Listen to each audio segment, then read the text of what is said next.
दोस्तों, अंधविश्वास के बारे में हमने कई बार बात की है कि भारत एक ऐसा देश है जहां अंधविश्वास बहुत सारे हैं और सांपों से रिलेटेड अंधविश्वास की कोई सीमा नहीं है, कोई अंत नहीं है।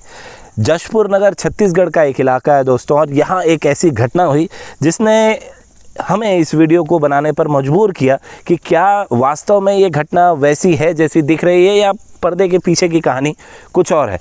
जशपुर नगर में दोस्तों पिछले कुछ दिनों पहले 12 वर्षीय बच्चे दीपक को एक कोबरा की बाइट होती है। उसके बाद दीपक का गुस्सा इतना ज़्यादा बढ़ जाता है, इतना ज़्यादा वो नाराज़ हो जाता है कि वो पलट कर कोबरा को काट लेता है, उसे हाथ से पकड़ता है और पकड़ने के दौरान कोबरा जो है वापस उसे यहाँ पर काटता है और पूंछ से जकड़ लेता है और दीपक ने उसको बाइट किया, उसके फन पर, उसके बॉडी के आसपास बाइट किया और उसके बाद छोड़ दिया। दीपक ने ऐसा क्यों किया? क्या इसके पीछे वजह नाराज़गी थी या उसका गुस्सा था या क्या वजह थी?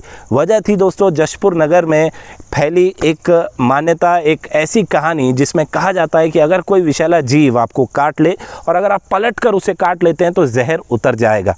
दीपक ने भी ये कहानी सुन रखी थी और उसने वही किया जो उसने इतने सालों से सुन रखा था। कोबरा को पकड़ा बाइट होने के बाद और उसे बाइट कर लिया, लेकिन सूझबूझ भरा काम किया यहाँ दीपक की बड़ी बहन ने, जिन्होंने दीपक को आनन फानन अस्पताल में शिफ्ट किया, अस्पताल ले गई उसे और अब दीपक बिल्कुल स्वस्थ है।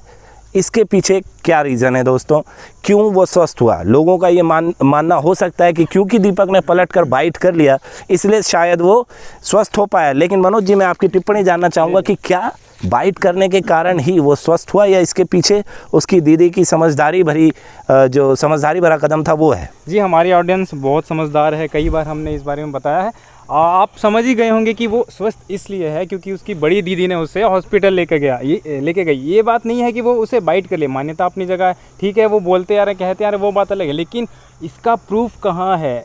जब तक मेडिकल सपोर्ट नहीं मिलता तो उसे ट्रीटमेंट नहीं मिलता तो वो ठीक हो ही नहीं पाता। ये बात है ही नहीं कि उसे बाइट करने के बाद ही वो ठीक हुआ। मेडिकल ट्रीटमेंट के लिए एंटीवेनम सीरम उसे दिया गया, प्रॉपर टाइम पे उस हॉस्पिटल ले जाया गया, तब जाके ही वो आज स्वस्थ है, वरना शायद कुछ और ही हो रहा। बिल्कुल दोस्तों, ये कोरी अफवाह है कि किसी विषैले जीव के काटने पर अगर आप उसे वापस काट लें तो आपका जहर जो अगर आपके शरीर में चढ़ रहा है वो उतर जाएगा। ऐसी कई कहानियां मॉनिटर लिजर्ड्स को भी लेकर कही जाती हैं। बुंदेलखंड के कई इलाकों में ये कहा जाता है कि अगर मॉनिटर या गोयरा या गोह अगर आपको काट लेती है तो अगर आप पेशाब कर दे किसी इलाके पर जाकर या उसी के ऊपर उसको पकड़कर मॉनिटर के ऊपर अगर आप पेशाब करें तो जहर उतर जाएगा। पहली चीज़ तो मॉनिटर में जहर होता नहीं है। और जी, मिलीपीड के बारे में भी कई ऐसी कोरी अफवाह फैलाई गई है कि अगर उसने बाइट कर लिया, आपको वेनम आपके अंदर वेनम आ जाता है तो उसके आपको टांग गिनने पड़ेंगे वेनम उतारने के लिए। ये भी कोरी अफवाह ही है। बिल्कुल दोस्तों, मिलीपीड्स बहुत ही हेल्पफुल होते हैं और ऐसे फॉरेस्ट में जैसा आप देख रहे हैं इस वक्त जहाँ अर्थवर्म्स नहीं होते हैं, ऐसी जगह पर अगर आप यहाँ मिट्टी देखें तो काफ़ी ज़्यादा सूखी है, ऐसी जगह पर अर्थवर्म्स नहीं सर्वाइव करते हैं दोस्तों। और ऐसी जगहों को फर्टाइल बनाने में, ऐसे सॉइल को फर्टाइल करने में मिलीपीड्स का बड़ा हाथ होता है। तो दोस्तों, मिलीपीड्स पर ये ख़त्म हुआ वीडियो। वैसे कोबरा पर ख़त्म होना चाहिए था, लेकिन हमारा मकसद दोस्तों है अफवाहों को दूर करना, चाहे वो सांपों से जुड़ी हो, चाहे मिलीपीड से या किसी और जीव से।